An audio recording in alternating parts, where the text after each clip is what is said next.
कल के सत्संग में, रात्रि के सत्संग में आप जी ने सुना कि एक बहन जिसका नाम चंद्र प्रभा था, पुण्यात्माओं कल गलती से ये दास चंद्र प्रभा की स्थान पर शशि प्रभा बोल गया। वो चित से उतर गई थी उनका नाम जो है बहन बेटी का, क्योंकि उस आत्मा के कई जन्म हो चुके हैं और कभी वो एक जन्म में शशि प्रभा भी रही है। जैसे कबीर परमात्मा ने कभी विष्णु जी की महिमा गाते हुए तो साथ में कृष्ण भी बोल दिया है, क्योंकि कृष्ण भी विष्णु ही था। तो वैसे उस समय जो उसकी शरीर था, परमात्मा के समय जो वार्ता हुई थी, उसका नाम चंद्र प्रभा था। उस बहन ब्राह्मणी का जो विधवा थी, उसकी एक पुत्री थी और वो परमात्मा से उपदेश भी प्राप्त कर चुकी थी। दास आपको बार बार यही समझाने की चेष्टा कर रहा है कि जिस समय परमेश्वर स्वयं आए थे, उस समय अशिक्षित जनता थी, अशिक्षित श्रद्धालु थे और अक्षर ज्ञान प्राप्त केवल एक ही वर्ग किया करता था, जिसे ब्राह्मण कहते थे। यही कारण रहा था कि वो बहन कितनी श्रद्धालु थी, प्रभु को चाहने वाली थी, परंतु उसका जो उद्देश्य था वो बिल्कुल गलत था। उद्देश्य क्या था कि उसने गुरुजी तो बना रखा था कबीर परमेश्वर जी को, उस बहन ने चंद्र प्रभा ने परमेश्वर को, कबीर परमेश्वर जी को गुरु धारण भी कर रखा था और पूजा वही करती थी जो घिसी पिटी, जिनको परमात्मा मना किया करते थे कि पत्थर पूजे हरि मिले तो मैं पूजूं पहाड़, और ताते वो चक्की भली जो पीस खावे संसार। तुम्हारे उस मिट्टी के भगवान थे, पत्थर के भगवान से तो यदि तुम उसके पूजने से परमात्मा प्राप्ति मानते हो तो मैं पहाड़ को पूज दूं जिसे शीघ्र मिले, क्योंकि वो बड़ा पत्थर है। और तुम्हारे उस मिट्टी के भगवान से अच्छी तो वो पत्थर के भगवान से अच्छी तो वो पत्थर के पार्ट युक्त चक्की, जो हाथ से आटा पीसने की चक्की होती थी। कहते वो चक्की अच्छी जिससे कम से कम आटा तो पीस देता वो पत्थर। परमात्मा यही ज्ञान रह कर दिया करते थे कि मंदिर के अंदर प्रभु नहीं है, मंदिर में केवल प्रभु का चित्र है। प्रभु से काम बनेगा, प्रभु से लाभ होगा, चित्र से नहीं। जैसे सेब का चित्र पत्थर का बनाकर रख ले मूर्ति, और बहुत खूबसूरत और बिल्कुल जो कि तो मिलती जुलती होती है, और उस सेब की मूर्ति की ही पूजा करते रहें, उसी को उठाकर रखते रहें, बार बार उसकी जो है ना धूप दीप करते रहें, नहीं,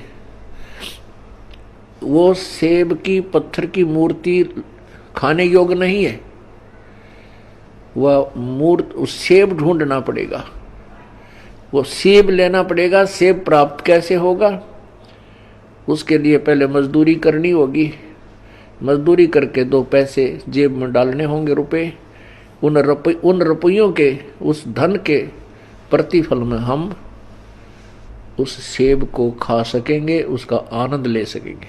ऐसे ही हम परमात्मा के प्राप्ति रूपी सत्य साधना रूपी मजदूरी करेंगे। इस भक्ति के धन से हम परमात्मा को प्राप्त करेंगे, उस मूर्ति की पूजा करने से नहीं। अब वो बहन चंद्र प्रभा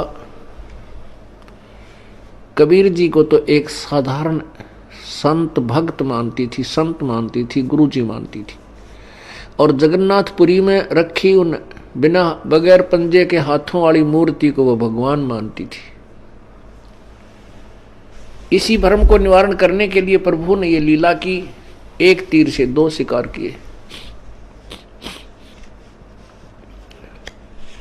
उधर से वीर सिंह जी भी उनको परमात्मा नहीं मान पा रहे थे, उनको केवल एक संत और गुरु ही मानते थे।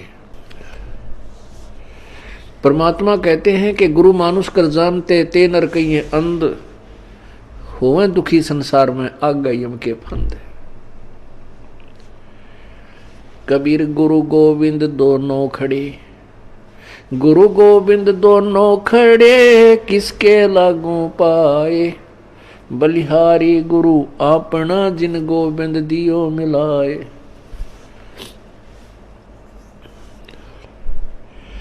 कबीर हरि के रूठता, गुरु की शरण में जावे, कहें कबीर गुरु रूठ गए तो हरि ना होत सहाय। पुण्यात्माओं, हमने गुरु जी को परमात्मा मानना पड़ेगा। उस समय तो परमात्मा स्वयं आए थे, लेकिन वो भूमिका गुरु की ही कर रहे थे, एक संत की कर रहे थे। और उस समय परमात्मा स्वयं आए हुए थे तो भी ज्ञानहीन व्यक्ति, श्रद्धालु, अनुयायी, तो भी उनको एक सिंपल मैन मानते थे, एक भक्त गुरु संत ही मानते थे। क्योंकि ऐसे शिक्षित व्यक्ति जो होते हैं वो ज्ञान के तह तक नहीं पहुंच पाते। कितनी बार समझा लिया प्रभु ने, लेकिन एक वो अक्षर ज्ञान युक्त अज्ञानी संस्कृत भाषा बोलकर और उस भोली आत्माओं को गुमराह कर देता था कि तुम्हारा गुरु तो अशिक्षित है, उसको अक्षर ज्ञान है ही नहीं, वो वेदों और गीता के बारे में जानता ही नहीं, वो तो कोरी बकवाद घड़ता है, झूठ बोलता है। तो हम वो अनुयायी जो प्रभु के थे वो विचलित हो जाते थे और वो मान लेते थे उस अज्ञानी अक्षर ज्ञान युक्त प्राणी की इन बातों को कि सचमुच हमारे गुरु जी तो अशिक्षित हैं, इसलिए ये वेदों और गीता को तो नहीं जान सकते। और वेदों और गीता जी के बारे में तो ब्राह्मण लोग ही सही बताते हैं, पुराणों के विषय में यही सही जानते हैं, क्योंकि सभी पुराण, सभी पवित्र सदग्रंथ, पवित्र गीता जी, पवित्र चारों वेद, पवित्र पुराण सभी संस्कृत लैंग्वेज के अंदर लिपिबद्ध है।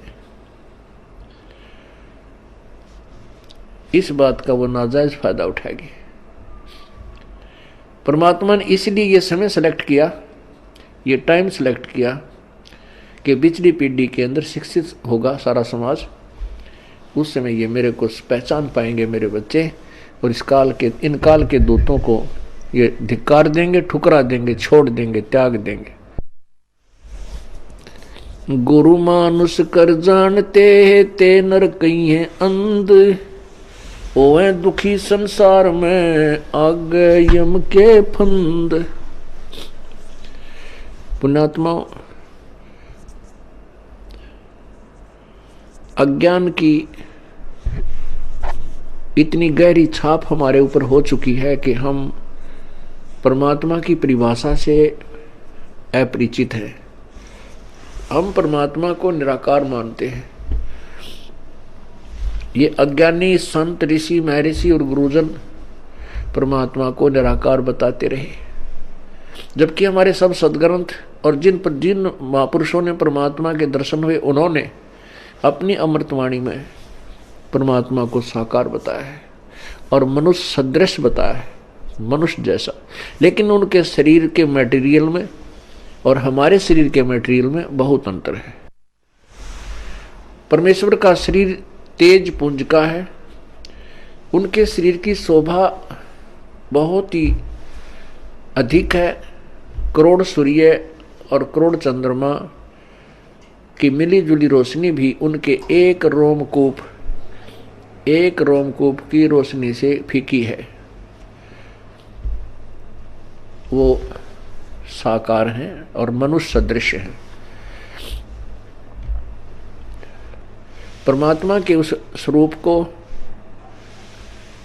चरम दृष्टि से नहीं देखा जा सकता, उसको केवल दिव्य दृष्टि से देखा जा सकता है।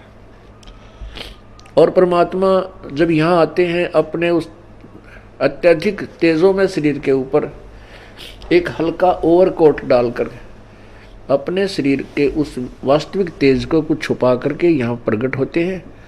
सहशरीर आते हैं और सहशरीर चली जाते हैं। उसमें वे एक संत, भक्त, हंस और एक जनसाधारण की भूमिका करते हैं। परमात्मा पाने के लिए गुरु जी, गुरु बनाना अति आवश्यक है। राम कृष्ण से कौन बड़ो, उन्हों भी गुरु कीन, तीन लोक के वे धनी, गुरु अग अधीन। राम कृष्ण बढ़ते पुर राजा, तीन गुरु बंद कीन निज काजा। कहते हैं राम कृष्ण से तो तुम किसी को बड़ा नहीं मानते। उन श्री रामचंद्र जी ने और श्री कृष्ण चंद्र जी ने भी गुरु बनाए और वो तीन लोक के मालिक भी गुरु जी के समक्ष नतमस्तक रहे, एक गुरु मर्यादा में रहे। श्री रामचंद्र जी ने वशिष्ठ जी को गुरु बनाया और श्री कृष्ण चंद्र जी ने दुर्वासा जी को आध्यात्मिक गुरु बनाया।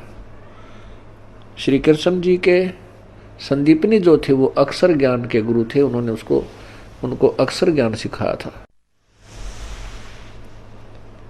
गुरु मानुष कर जानते, अब ये तो सिद्ध हुआ कि गुरु का होना अति आवश्यक है।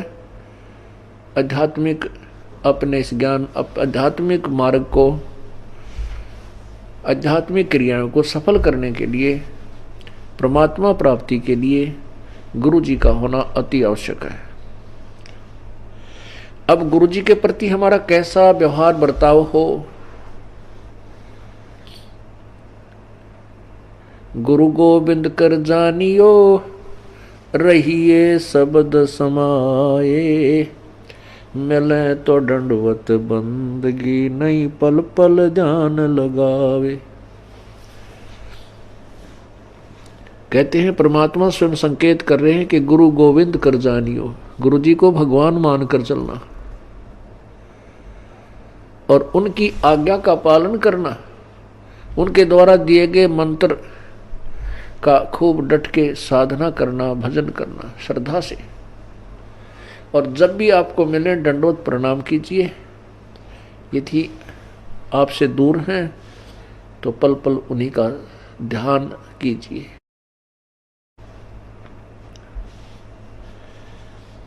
परमात्मा को पाने के लिए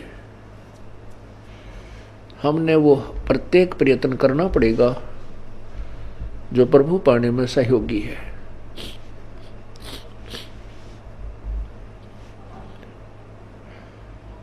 जैसे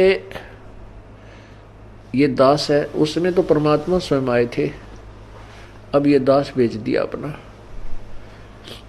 ये दास भगवान नहीं है, लेकिन परमात्मा के नियम अनुसार आप जी ने इस दास को भगवान के तुल्य मानना होगा, आपने परमात्मा मानना होगा। फॉर एग्जाम्पल, जैसे एक मैथमेटिक्स का, गणित का एक प्रश्न होता है ऋण का, उसके अंदर मूलधन ज्ञात करना होता है, मूलधन ज्ञात करना होता है, उसमें सपोज करना होता है, उसमें मानना होता है, मान लीजिए मूलधन 100 रुपये। वो जो मूलधन हमने ज्ञात करना होता है वो तो लाखों और करोड़ों में होता है, लेकिन 100 रुपये मूलधन मानकर फिर दर निकाली जाती है, उस दर को मल्टीप्लाई करके फिर वो वास्तविक मूलधन निकाला जाता है। जब तक 100 रुपये मूलधन नहीं मानेंगे तब तक वो वास्तविक मूलधन आपको प्राप्त नहीं हो सकता, आपका प्रश्न हल नहीं हो सकता और आपको 0 नंबर मिलेंगे। इसी प्रकार ये भक्ति, आध्यात्मिक परमात्मा प्राप्ति रूपी जो प्रश्न है, ये इक्वेशन है, ये क्वेश्चन है, इसको हल करने के लिए, इसको सोल्व करने के लिए आपने इस दास को भगवान मानना पड़ेगा। तब आपकी आध्यात्मिक क्रियाएं सफल होंगी। जैसे आप यहां से जाओगे, आपने परमात्मा देखा नहीं है, आपने इस दास को देखा है, वो परमेश्वर इस दास का रूप धारण करके आपके समक्ष वहां खड़ा होगा।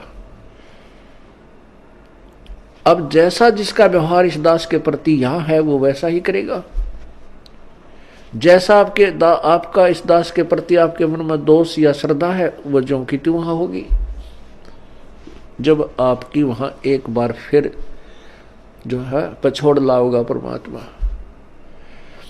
आपके पास भक्ति धन भी है, आपके अंदर गुरु जी के प्रति वह श्रद्धा नहीं है जितनी भगवान के प्रति होनी चाहिए, तो भी आप वहां से रिजेक्टेड हो जाओगे तिरकुटी के ऊपर। पुण्यात्माओं, ये आपको रिहर्सल कराई जा रही है आपसे, और आपने इस रिहर्सल में इस दास को प्रभु मानकर व्यवहार करना है, परमात्मा जानकर हर तरह की क्रिया करनी है। बोलते समय, चालते समय, अंदर में कोई विशेष गुरु जी के विषय में विवेचन करते समय आपने ये जानना पड़ेगा कि जैसे हम भगवान के बारे में सोच रहे हैं, आपने ये विचार करना चाहिए कि हम गुरु जी के बारे में क्या सोच रहे हैं। नहीं, हम भगवान के बारे में सोच रहे हैं। यदि इस दास में कोई दोष देख रहे हो तो आप परमात्मा में दोष देख रहे हो, या तो फिर त्याग जाइए, यहां से चले जाइए। आपको ऐसे गुरु की आवश्यकता नहीं जिसमें आप दोष निकाल रहे हो। हम इसी प्रकार परमात्मा को प्राप्त कर सकते हैं। गुरु मानुष कर जानते ते नर कहिए अंधे,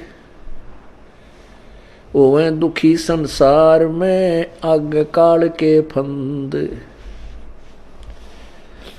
गुरु जी के प्रति आपकी कैसी श्रद्धा हो।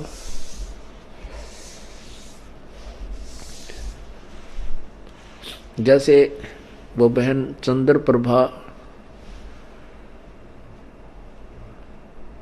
परमात्मा गुरु जी को भी गुरु भी धारण कर रखा था, और जगन्नाथ जो पुरी वाला भगवान है, जो मिट्टी का माधो, उसको भगवान मान रही, और वो वास्तविक परमात्मा उनके पास रहे, उनसे बात करे, उनको ज्ञान समझा, उसको सुख दे, वो भगवान नहीं। फिर भी श्रद्धा वही थी उस नालायक की।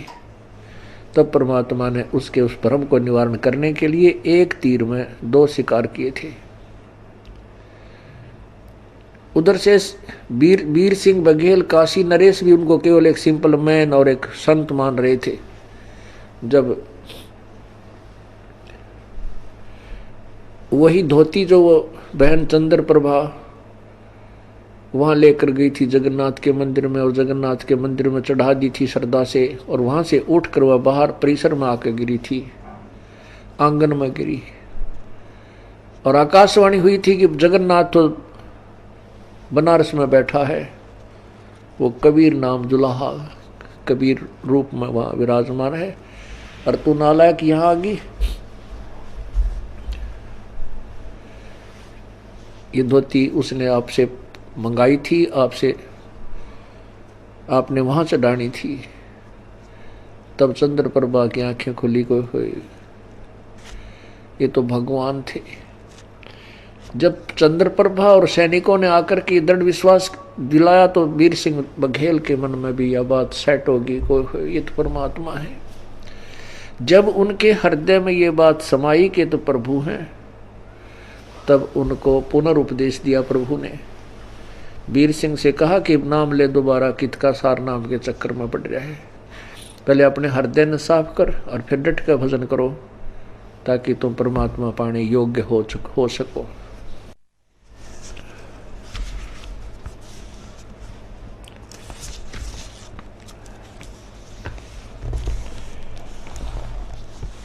गुरु जी के प्रति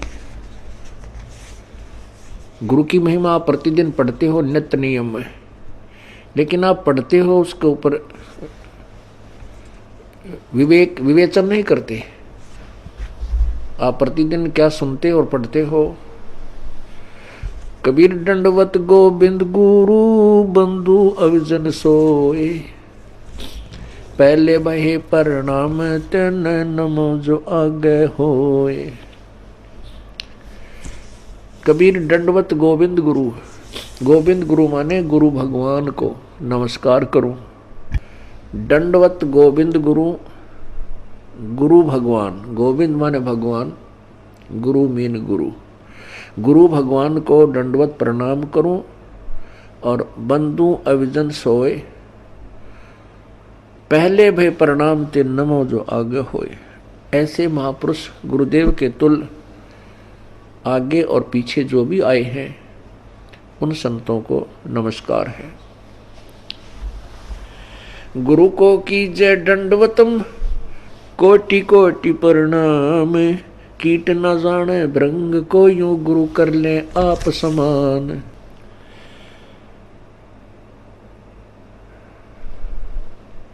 गुरु गोविंद कर जानियो, रहियो शब्द समाए, मिले तो दंडवत बंदगी, नहीं पल पल ध्यान लगावे।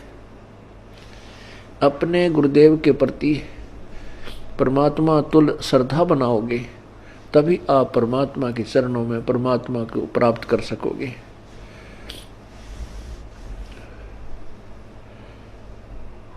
गुरुदेव में कैसे आपकी श्रद्धा बनी वह बताया है कि सामने आए तो दंडवत प्रणाम हो,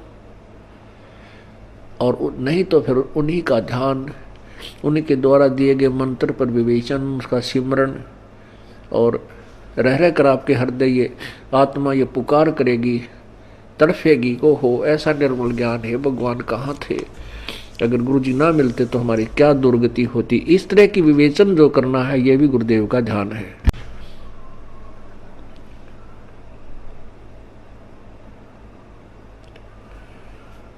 अब क्या विचार करना हमने, सतगुरु के उपदेश का लाया एक विचार, जय सतगुरु मिलते नहीं जाते नरक द्वार। सतगुरु का अर्थ होता है तत्वदर्शी संत, यथार्थ ज्ञान प्रकाशक। जो सच्चा ज्ञान देने वाला है वो सतगुरु होता है।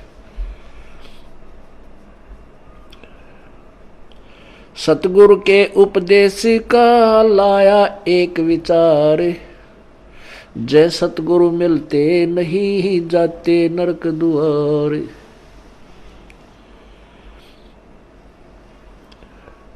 यम द्वार में दूत सब करते खेचातान, उनत कभू ना छूटता फिर फिरता चारों खानी।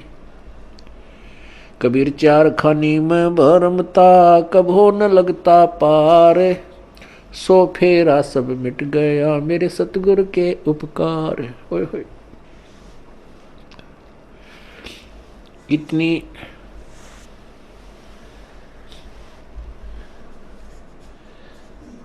हृदय विदारक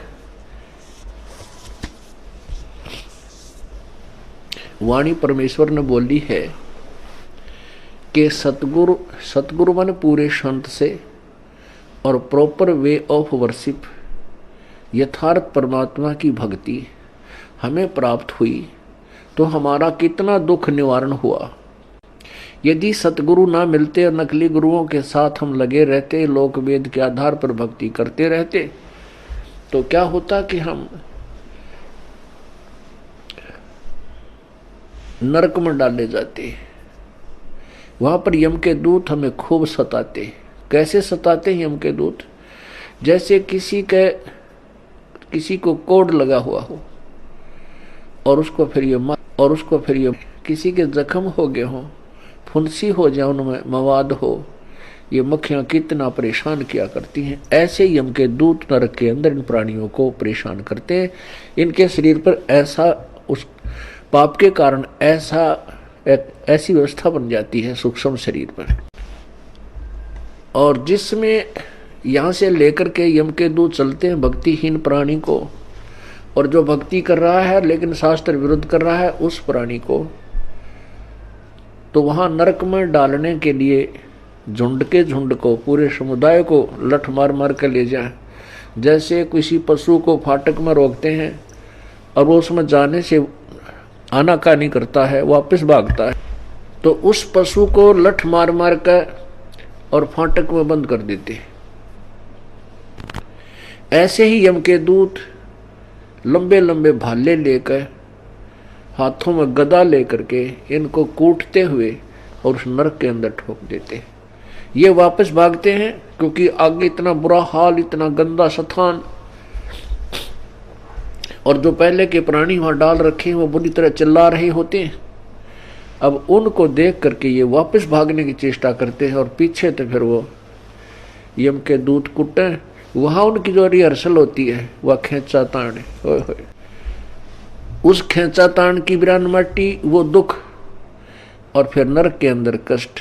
उसके बाद क्या होता कि 84 लाख योनियों में कभी कुत्ते बनते, कभी गधे बनते, सुअर बनते, गंदी नाली के कीड़े बनते।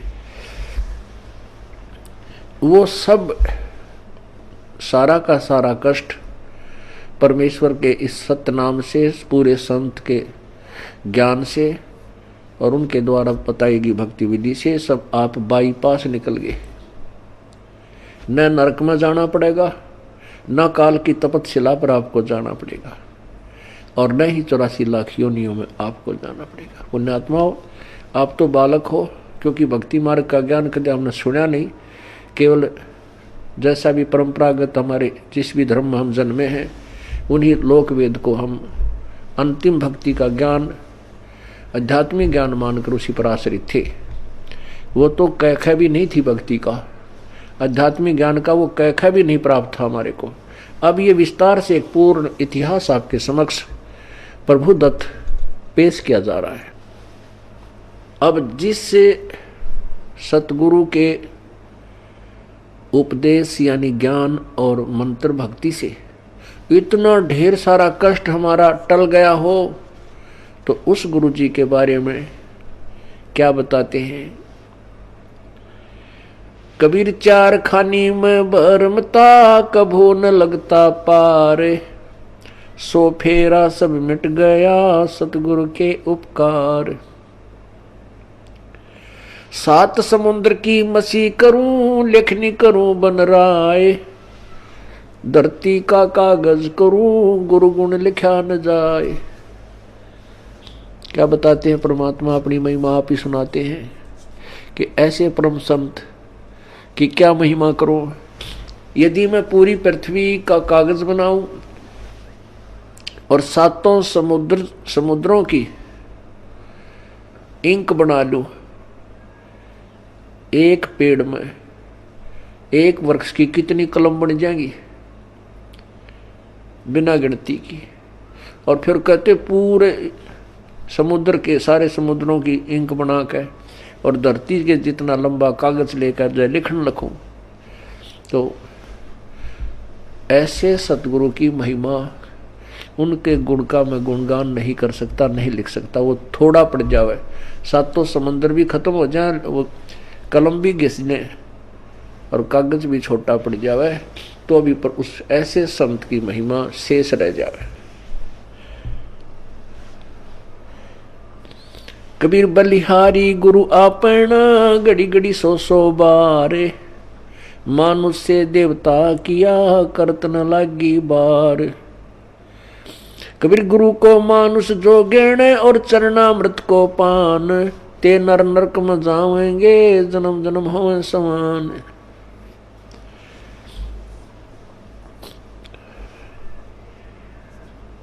कहते हैं अपने सतगुरु के ऊपर मैं बलिहारी हूं,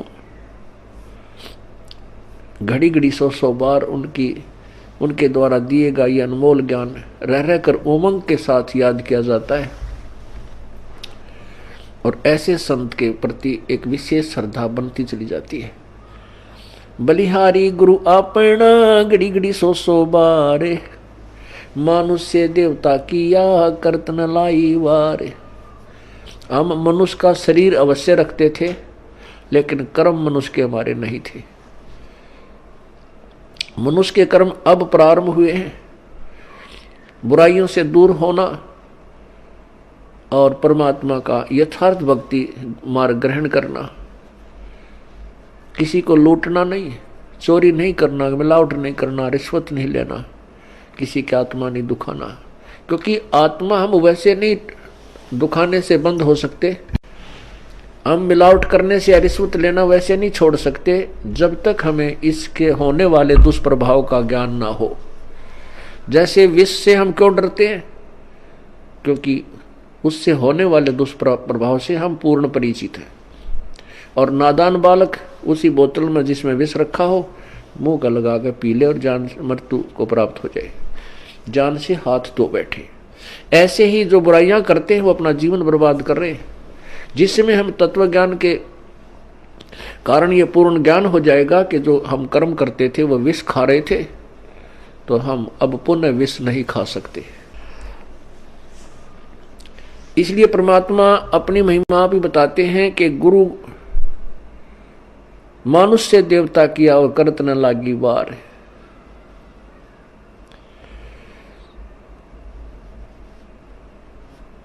कबीर गुरु को मानुष जो गिरण और चरणामृत को पान, ते नर नरक में जावेंगे जन्म जन्म हमें समान। गुरु मानुष कर जानते ते नर कहिए अंध, ओवे दुखी संसार में आगे यम के फंद। कबीरा ते नर अंध है गुरु को कहते और, हरि के रूठे ठोर है गुरु रूठे नहीं ठोर। कबीरा हरि के रूठते गुरु की शरण में जाए, कह कबीर गुरु रूठ गए तो हर ना होत सहाय। कबीर गुरु से ज्ञान जो लीजिए शीश दीजिए दान, भौतुक भोंदू बह गए ये राख जीव अभिमान। अब क्या बताते हैं परमात्मा? आप ही आकर के अपने पाने की विधि को और गुरु मर्यादा को वो स्वयं बता रहे हैं। ये परमेश्वर कबीर जी का आदेश है और उसी को हम पाने के लिए चले हैं। उनके आज्ञा का हम उल्लंघन करेंगे, उनके वचनों का उल्लंघन करेंगे तो हम प्रभु प्राप्ति नहीं कर सकते। फिर फायदा क्या इस परमात्मा के मार्ग पर लगने का? और ये इतना आसान मार्ग है कि गरीब से गरीब और साहूकार से साहूकार, रंक से रंक और राजा से राजा, कितना ही महाराजा भी क्यों ना हो वो भी प्रभु प्राप्ति कर सकता है। लेकिन उसने अपनी क्रियाओं में परिवर्तन करना होगा और प्रत्येक कदम परमेश्वर के निर्देश अनुसार ही रखना होगा, तब हम परमात्मा पा सकेंगे। अब क्या बताया है कि गुरु गोविंद दोनों खड़े हैं किसके लागू पाए। बलिहारी गुरु आपना जिन गोविंद दियो मिलाए।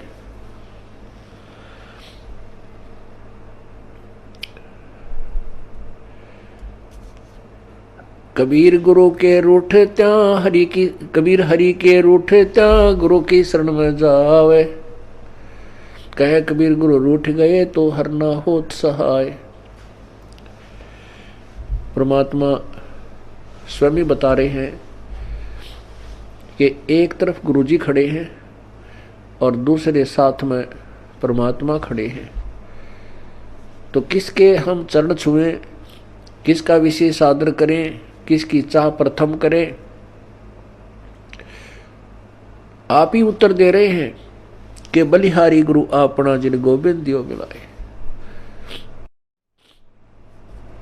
अब इस उदाहरण को आपको समझाया जाएगा कि जैसे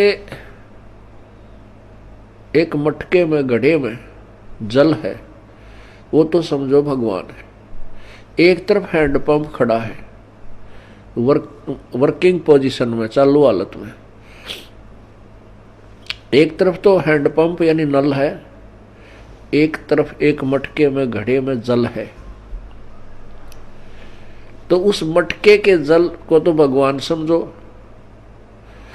और नलके को गुरु जी समझो। तो इन दोनों में से कहते मैं किसके चरण छूं अर्थात किसको महत्व दूं? आप ही उत्तर देते हैं कि बलिहारी गुरु आपना जिन गोविंद दियो मिलाए। मटके में 10 किलो 20 किलो पानी है, जल है, और उसने कोई वो गिर जाता है, टूट जाता है, खत्म हुआ, या पीने से भी वो समाप्त हो जाता है। यदि हैंडपंप ठीक है, वो खराब नहीं है, तो इसे ऐसे 1000 मटके भर देगा। कहने का भाव ये है कि यदि आपका राम कब रूठ गया, कबीर हरि जय रूठ जा, कबीर गुरु जय रूठ गया तो हर नहीं होत सहाय। और यदि कबीर हरि जय रूठ जा, गुरु की शरण में जावे, जिसमें आप जी के ऊपर, किसी व्यक्ति के ऊपर आपत्तियों का दौर शुरू हो जाता है, वो स्वयं कहने लग जाता है, भी मेरा राम रूठ गया, मेरा परमात्मा रूठ गया, मेरे थे हमारा भाग फूट गया, हमारा राम रूठ गया, तो उसके पुण्य समाप्त हो गए, पाप कर्मों से वो प्रभावित हो रहा है। जैसे आप कहीं खेत में या मजदूरी कहीं कर रहे हो, आपने एक मटका पानी का लेकर गए, वो काम करते करते पीते रहे, वो समाप्त हो गया, आपका जल खत्म हो गया, आपका राम रूठ गया। यदि जल और नहीं लाओगे तो प्यासे मर जाओगे। तो कहाँ जाते हैं? हैंडपंप या कुएं में। उस कुएं से या हैंडपंप से वो जल, वो मटका फिर भर लाते हैं, तो वो फिर से काम शुरू हो गया। पुण्यात्मा जो दुखी प्राणी हैं, उनका राम रूठ गया, उनका राम रूठा हुआ है, उनका भगवान रूठा हुआ है, क्योंकि उनके पुण्य समाप्त हो गए। वो जल थोड़ा बहुत था, वो पी प्या लिया तुमने, खत्म कर दिया। अब कहाँ जाएंगे उस जल को लेने के लिए? हैंडपंप पर। हैंडपंप से आप फिर मटका भर लाइए, मटका भर लाए, फिर जो अभाव, जल के अभाव से जो कष्ट था वो समाप्त हो गया, आपके प्राण बचे। ऐसे ही गुरुजी हैंडपंप है और जल भगवान है। अब यदि आपने हैंडपंप पे तोड़ दिया, उसको मिस हैंडल करके, उसके साथ बदव्यवहार करके, उसका ऐसे ऐसे झटके पटके नू नू कर कर वो तोड़ दिया, उसकी कोई वासर खराब होगी या किसी प्रकार भी, तो जल आना बंद हो गया। तो फिर वो जल जितना आपके पास आपके पुण्य है वो चलेंगे, तब तक चलेंगे, उसके बाद फिर आपको फिर दुख शुरू हो जाएगा, अर्थात वो जल फिर प्राप्त करना होगा आपका। यदि आपने कहते हैं आपका गुरु रूठ गया, आपका हैंडपंप खराब हो गया, तो जल नहीं, हर नहीं करे सहाय, हर नहीं होत सहाय। वो जल तो रहा नहीं, क्योंकि हैंडपंप उसका स्रोत था।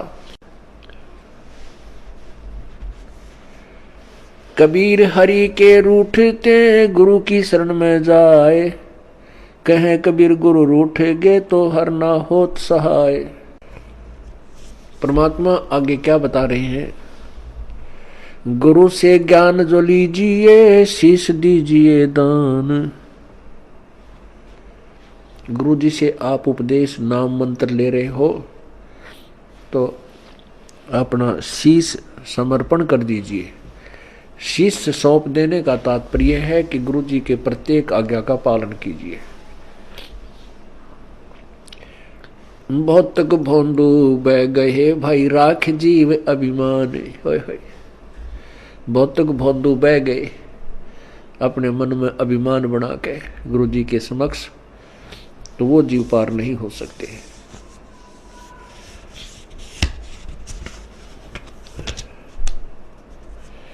तन मन दिया तो भला किया, सिर का जासी भारे, जो कबहू के मैं दिया भाई बहुत सहे सिर मारे। अब जैसे कोई पुण्यात्मा है, कोई सेवा कर रहे हैं, कोई दान कर रहे हैं, और कोई भक्ति कर रहे हैं, सुमन करते हैं, देखा भाई अर्थ में माला रखता हाथ में, भाई वाह भाई वाह कमाल है। पुण्यात्मा, ये वाह शब्द है ना, ये केवल परमात्मा के लिए ही हो सकता है, जीव के लिए नहीं होना चाहिए। जैसे वाहेगुरु, वाहेगुरु का शब्द नानक साहब जी ने परमात्मा के लिए बोला था। वाह का पात्र केवल एक ही है। यदि हम दूसरे की वाह करते हैं और उसको में वाह समा रही है, उसको वाह से वो फूलने लग गया है, उसका विनाश होना प्रारंभ हो चुका है उस श्रद्धालु का। यदि कोई दान करता है और उस दान का उसी को फल मिल रहा है, और दूसरे उसकी दान किए हुए दान को से उसी की प्रशंसा करते हैं, तो ज्ञानहीन प्राणी होता है, उस प्रशंसा का पात्र बनकर वो अभिमान करने लग जाता है, बट नेचुरल है। जिसको ज्ञान नहीं है अवश्य होगा। कोई सेवा अच्छी करता है, शारीरिक सेवा करता है दूसरे ने, के वाह भाई यू या बहन या भाई, ये तो भाई दिन रात इसने सेवा में अपना शरीर गाल रखे है, तो कुछ दिनों में उसके अंदर भी यह बीमारी होएगी और वो उसके नाश का कारण बनता है।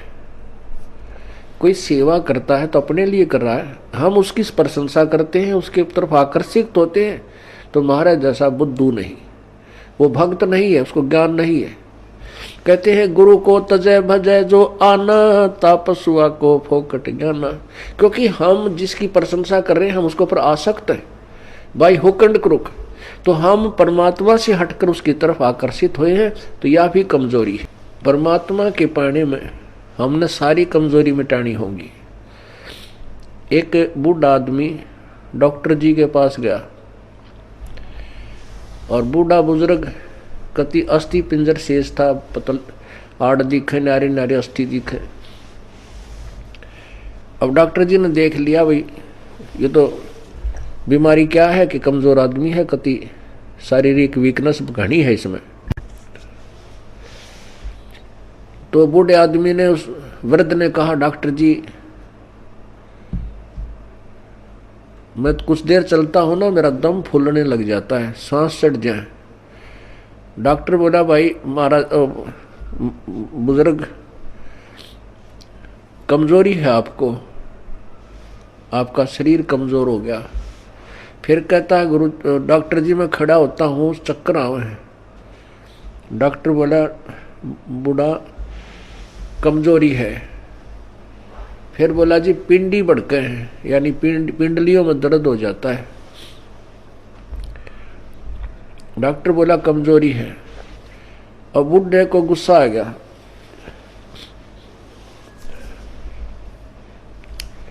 और बूढ़ा बोला तू डॉक्टर है गम चक्कर, एक के बाद जाना है कमजोरी है कमजोरी है, कि मैं और भी जाना है और भी बताओगा। खूब क्रोधित हो गया।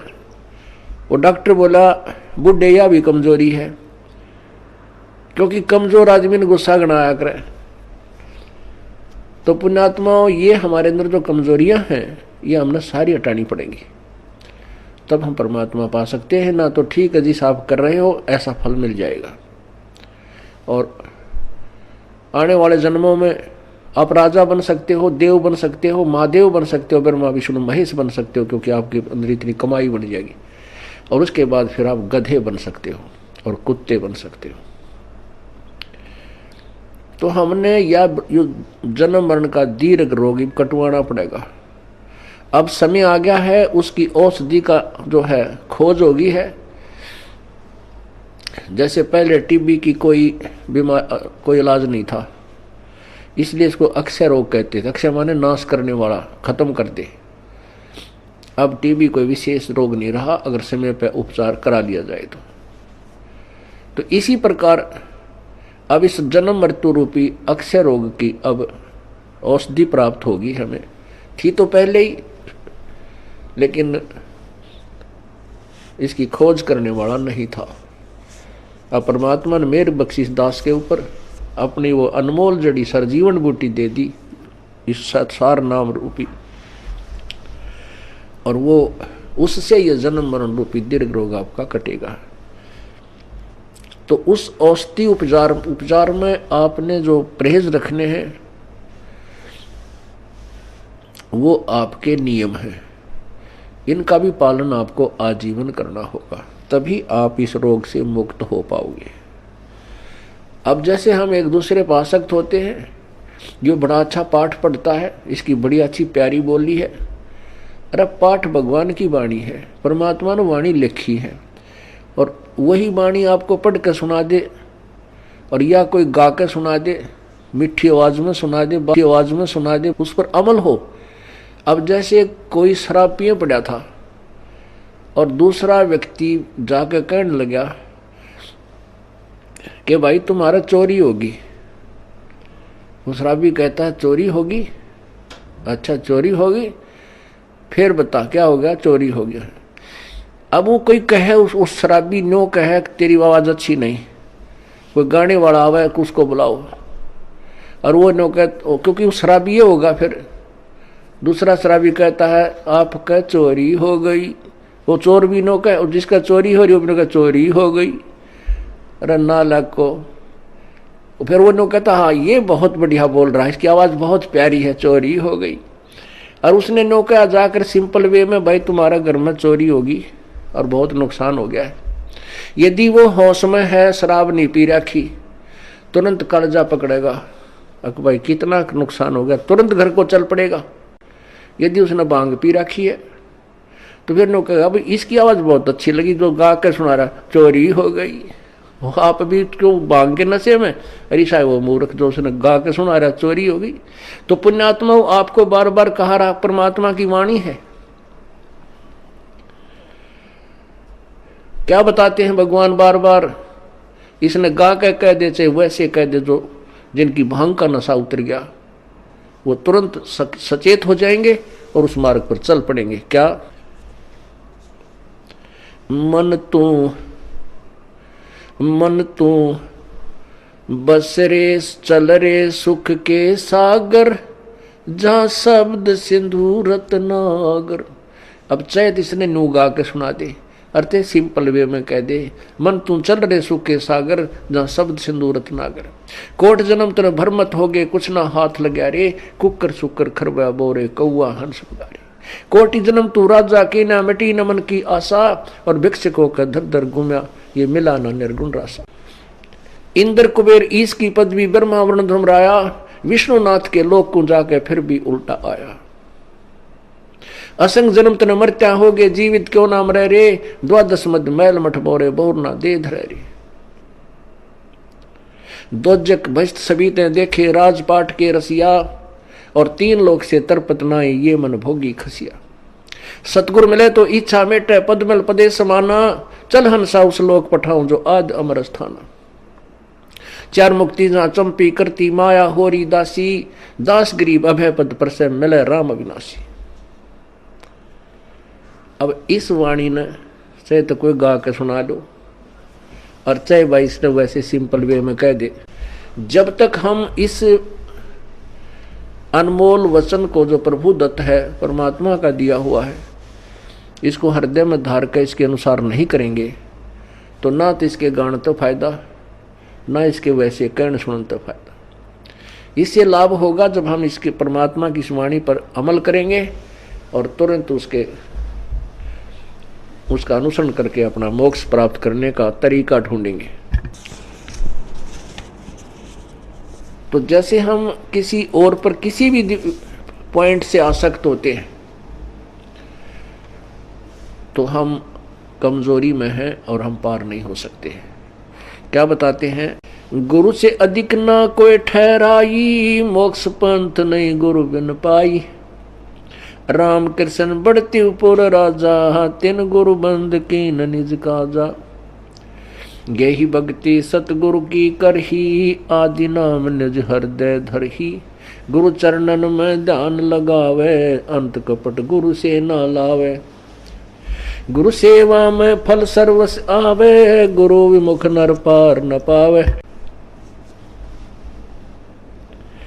गुरु सेवा में फल सर्वस आवे, गुरु विमुख नर पार न पावे। गुरु वचन निश्चय कर माने, पूरे गुरु की सेवा ठाने। गुरु जी का आदेश अवश्य माने और गुरु भी पूरा हो, पूरे गुरु की पूजा करे, पूरे गुरु के आधार से साधना करे। गुरु की शरणा लीजय भाई, तात जीव नरक नहीं जाई। गुरु कृपा कटे यम फांसी, विलम न हो मिले अविनाशी। गुरु बिन काहू न पाया ज्ञान, जो थोथा बोछड़े मूड किसाना। तीर्थ व्रत और सब पूजा, गुरु बिन दाता और न दूजा। नौ नाथ 84 सिद्धा, गुरु के चरण सेवै गोविंदा। गुरु बिन प्रेत जन्म सब पावे, वर्ष सहस्र गर्भ सुरहावे। गुरु बिन दान पुण्य जो करही, मिथ्या होवे कबू ना फल ही। गुरु बिन भरम न छूटे भाई, ही कोट उपाय करो चतुराई। गुरु के मिले कटे दुख पापा, जन्म जन्म के मिटे संतापा। गुरु के चरण सदा चित दीजय, जीवन जन्म सफल कर लीजय। गुरु भगता मम आत्म होई, वाके हृदय रहूं समोई। अब भगवान क्या बताते हैं दूसरा तरीका, कि जो गुरु का भक्त है, मेरे उस संत का भक्त है, अनुयायी है, श्रद्धालु है, सच्चे दिल से साधना कर रहा है, प्रत्येक आज्ञा का पालन करता है, तो कहते हैं उस मेरे वाले मेरे भेजे गए हंस संत के का जो भक्त है वो मेरी आत्मा है, वो मेरा सच्चा यानी प्यारी आत्मा है, और उसके हृदय में मैं समाया रहता हूँ। आप जी के हृदय में जब तक परमात्मा है, कब तक है? जब तक आप इस दास को भगवान की दृष्टि में देखते हो, तब तक आपके हृदय में प्रभु है। और जब आपके मन में कोई दोष उत्पन्न होने लग जाता है तो काल प्रवेश कर जाता है, प्रभु हट जाता है। क्या कहते हैं भगवान? गुरु भक्ता मम आत्म होई, वाके हृदय रहूं समोई। गुरु का भक्त मेरी आत्मा हो है, और उसके हृदय में मैं समाया रहता हूं, अर्थात मेरी ही उपस्थिति बनी रहती है। और जब तक भगवान की उपस्थिति है तो आपकी श्रद्धा भगवान गुरुदेव के प्रति और भक्ति के प्रति एक पूरी निष्ठा बनी रहती है। जो ही आपके हृदय में कोई दोष आता है प्रभु गुरु जी के प्रति, चाहे किसी प्रकार से, चाहे प्रत्यक्ष या अप्रत्यक्ष, परमात्मा आपसे दूर हो जाता है। ऑटोमेटिक सिस्टम है। तो उसमें आपके विचारों में परिवर्तन, ये दास पहले आपको आज जो पुण्यात्मा, जब तक आपके हृदय में परमात्मा समाये हैं तब तक ये दास आपको क्या दिखता है ये तो आपको मालूम है, दास नहीं कहना चाहता। और जब आपके हृदय में काल समा जाएगा ये दास आपको दुष्ट दिखाई देगा। दास वही है, पहले भी वही था और बाद में भी वही है, और आगे भी ऐसा ही रहेगा। आपने अपना ही शीशा, जैसे हम दर्पण में मुंह देखते हैं, फेस देखते हैं शीशे में, अगर वो शीशा खराब है तीसरा बूंदा मुंह दिखाओगा, बांगा बांगा। कई बार ना कोई कार खड़ी हो और उसके पास से निकला तो अपना शरीर उस कार के शीशे में नो दिखा रहा, इतना बड़ा पेट सार ठगना सा नोट, ईसा बूंदा देखने भी जी ना करे। तो ऐसे ही जैसे कोई शीशा खराब है उसमें मुंह देखे सा बूंदा दिखे, कोई मोटा मोटा कति मर रहा टेढ़ा मेढ़ा, और बढ़िया दर्पण है तो जो का तू दिखाता है। तो पुण्यात्मा, जब तक आपका अंतःकरण हृदय रूपी मिरर बिल्कुल स्वच्छ है, साफ है, तो ये दास आपको कति भगवान दिखाई देगा। जब आपका अंतःकरण किसी दुष्ट ने या आपके अभिमान ने बर्बाद कर दिया तो ये दास आपको बूंदा दिखेगा। जैसे आपका फेस जैसा है वो तो आपका स्पष्ट दर्पण ही दिखा सकता है, यदि दर्पण ही खराब है तो आपके ही चेहरे में कितने दोष दिखा देगा। अब जैसे ये क्रोथा कांड हुआ, इसके पीछे बहुत ही भयंकर षड्यंत्र था। उन लोगों की पोल खुल गई जो धर्म की आड़ में दुनिया को भ्रमित किए बैठे थे, उनके ज्ञान की पोल खोल दी और वो कति चौड़ चपट हो गए। अब उनको भय हो गया कि तुम्हारे अनुयायी तुमसे भागेंगे और तुम्हारे पास कोई जवाब नहीं, दुनिया तुम्हें थूकेगी। तो उन्होंने ऐसे झूठ झाट बोल कर राजा और प्रजा को भ्रमित करके इस दास के प्रति ना जाने के तूफान झूठ बोलती है। तो उन अज्ञानियों के द्वारा फेंके गए गंध से जिनका अंतःकरण रूपी दर्पण खराब हो गया, उनको ये दास बुरा लगने लगा, अनुयायियों को। और जिनके उनके द्वारा फेंके गए गंध का जिसके अंतःकरण रूपी दर्पण पर कोई असर नहीं हुआ, ये दास उनको जो का तो वही दिखाई दे रहा था। तो यहां परमात्मा हमें यही बताना चाहते हैं, गुरु भक्ता मम आत्म होई, वाके हृदय रहूं समोई। कि गुरु का जो भक्त है वो मेरी आत्मा है और उसके हृदय में मैं रहूंगा। और यदि किसी भी कारण से आपके हृदय में दोष आ जाता है तो प्रभु वहाँ से हट जाते हैं, और काल भगवान तो तैयार है, वो तो फिर तुरंत आकर के कुर्सी संभाल लेता।